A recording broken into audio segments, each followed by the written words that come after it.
Hi, hello there. My name is Paul Clayton, and it's my very great privilege to be the patron of the Hope Theatre.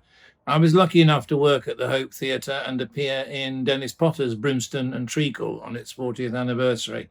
And I fell in love with what might look like a tatty room above a pub, but provides a great space for an intimate reassessment of some fantastic plays. I've seen some brilliant new stuff over the last couple of years, and last year I was given the privilege of directing Joe Orton's The Ruffian on the Stair with a brilliant cast of Lucy Benjamin, Gary Webster, and Adam Buchanan. And again, showing that the Hope can present plays in a way that nobody else can. We've had the most brilliant start to this year because we got a new artistic director called Kennedy Bloomer, and she's fantastic. It's been a bit frustrating for her that she hasn't been able to get into the theatre, but what she has done is created some brilliant new writing, and that has all been made available online from the 23rd of November. I've got to get the title the right way round, and it's called Hope at Home. But it's 5 beautiful short plays with new directors, new actors, new writers. They're available one a week from the 23rd of November, and you can watch them free. We'd like it, if you do like them, to perhaps make a donation to the Hope. We are intending to reopen in January or February if regulations allow. We've got a great programme planned, and we're looking forward to seeing you, socially distanced or not, in the Hope next year. So our present to you for Christmas is Hope at Home. Thank you, and hope to see you there soon.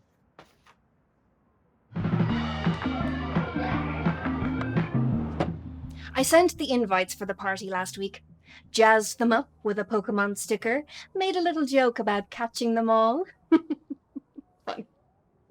I told everyone to arrive at 1 o'clock, made it very clear, highlighted and underlined the time, but at 12 o'clock, I already had them lining up at the door. This kind of home invasion is a trend at Callum's school. It all kicked off when Sally threw a party for her kid in September. He's got the first birthday of the year, and it set a precedent for the rest of us. Callum's birthday is in July, so I've had to endure this for 10, 11 months. 11 months. Jeez Louise. Sure, it's nice for the kids to play, but they don't even supply alcohol. Not anymore. Not since Peggy's dad made everyone margaritas and it got very out of hand. Anne, who's the head of the PTA, well, she projectile vomited over the children while singing Celine Dion's My Heart Will Go On. Luckily, I was out of range, but Paul and Callum were sat in the front row. Paul really liked Titanic. Had quite the thing for Celine and the sea. Not so much anymore. Since the prohibition, I've started taking my own tipples along to every party, cleverly disguised in water bottles. Wine, gin, the occasional sex on the beach, a tequila sunrise if I'm feeling adventurous. Sally, the mum who kicked this all off, well, she's always noticed my water bottles. You're so good, you are. Always keeping hydrated. So, I bought her a bottle of her own. Filled it with Merlot. Oh, she only drinks red. She's very sophisticated. Sally actually used to be an exotic dancer, but she fell on her head while working the pole and decided that was the time to stop. I'd have liked to have worked the pole myself, but I don't have the upper body strength. Became an accountant instead. Me and Sally often go for walks around the park with our water bottles. Sometimes I tell her how I find it hard to juggle everything, how I'm always tired, and I'm worried I might be a bad mum. And she tells me she feels the same. At 1 o'clock, Callum still hadn't come down from upstairs. I said to Paul, "What's going on? He begged me for this party, and now he's pulling a 2013 Justin Bieber." Paul comes down 10 minutes later and tells me, Callum's decided to give the party a miss. I said, a miss? After he rejected my McDonald's McFlurry bowling pitch and demanded to have a party like everyone else? I don't think so.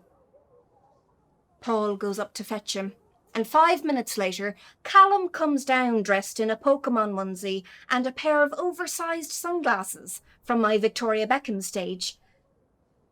Why are you wearing my sunglasses? Dad said I could. I looked at Paul. Paul looked at me and rubbed his forehead, which I assumed was a thinking gesture, before I realised that Callum had in fact shaved off his eyebrows. How he managed to get the razors, I do not know. And it wasn't just the one. Both eyebrows. Fully off. Very Lord Voldemort. What have you done to your eyebrows? I wanted to look like a dragon. Wow. I told him to go enjoy himself in the garden, that nobody would even notice. Of course, that was a lie. They noticed all right. Of course they did. He's got no bloody eyebrows. My nemesis, Sonia, noticed straight away. Is everything okay with Callum? She goes. He seems to be missing his eyebrows. I realise that's Sonia. He's working through a new look. Right, she goes and wanders back into the garden. I don't know why she's so smug. Sonia's daughter, Pearl. She's a few months older than Callum. And to be blunt, she is an arsonist and should be arrested. She literally carries matches around with her on a daily basis. And Callum tells me that she sets crisp packets alight and sings Relight My Fire by Take That at lunchtimes. Sonia thinks she owns the school gates. She once took me to one side and told me it was inappropriate to do the drop-off in pyjamas, to which I told her it was inappropriate to do the drop-off with such a prominent camel toe. An hour after the eyebrow incident, and there's a knock at the door. I couldn't figure out who was missing. And then I remembered. The bloody entertainment guy. Of course, I'd completely forgot. I found the entertainer on Google. Pikachu guy, his name is. Apparently he loves to dance, give great big hugs, and make his clients very happy. I opened the door and Pikachu man is standing there in a long coat, slicked back hair, and a comb in his hand. Pikachu guy, I say, because it really isn't obvious from his current attire. Hannah, he says. I say, yes, great. Do you want to follow me outside? Oh, you want to take it outside? Yes, well, I thought there's more space in the garden for the performance. Do you have a costume you need to change into, or? My clients usually take me as I am. It's the best way to get you all. You what? Turns out he's not a kids entertainer after all, but a Pokemon-inspired stripper. It was all very embarrassing. Had to give him 50 quid for the confusion and pop him in an Uber. He insisted on giving me his card just in case I changed my mind. Apparently there's a discount if you book direct. I've now got Paul dressed up in a Charizard costume running around the garden. Thankfully we had the costume from last Halloween. Paul used to be an actor. Well, I say actor. He was in a Kit Kat commercial when he was 13 and he hasn't stopped talking about it since.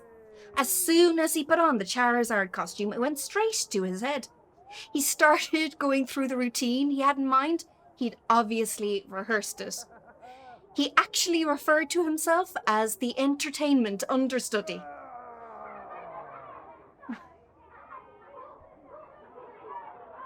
I always knew Paul would be a great dad. He has a kind face. A face that says, I give to charity and the homeless. We've tried to have another baby. Been trying for a few years. The doctors said it was next to impossible for us to conceive naturally, but that miracles do happen. Secondary infertility. And it's not just the one of us. It's bloody both. Paul's got lazy sperm, and I've got polycystic ovaries. I should have known too, because when I was 18, I had my palm read, and the woman said I was going to end up barren. We could get IVF, but the doctors said even that had a very low chance. We've got Callum, and I'm grateful for that. Like my mum says, be thankful for what you've got, which can be quite an irritating comment, actually, especially when she follows it with scripture from the Bible and 3 Hail Marys. Now, when people ask us if we're having another baby, I say, no, it's just the one for us. Callum would make a great big brother, even if he doesn't have any eyebrows.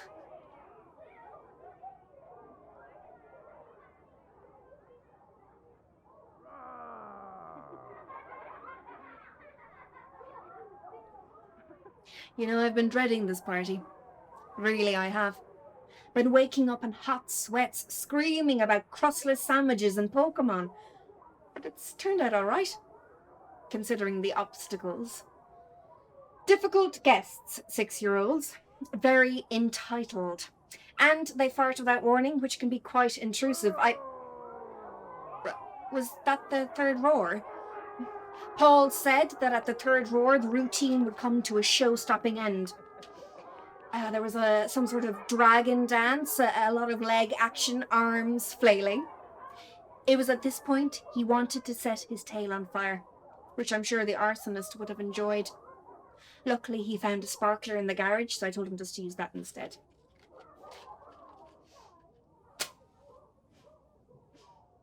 It's funny, isn't it? Things that you do that you'll never do again. Days that you know will stay with you forever. Every birthday that you get to celebrate only once.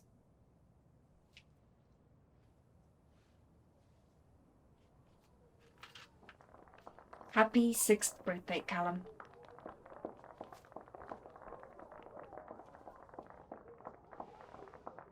Right, that's my cue for the cake. Happy birthday to you. Happy birthday.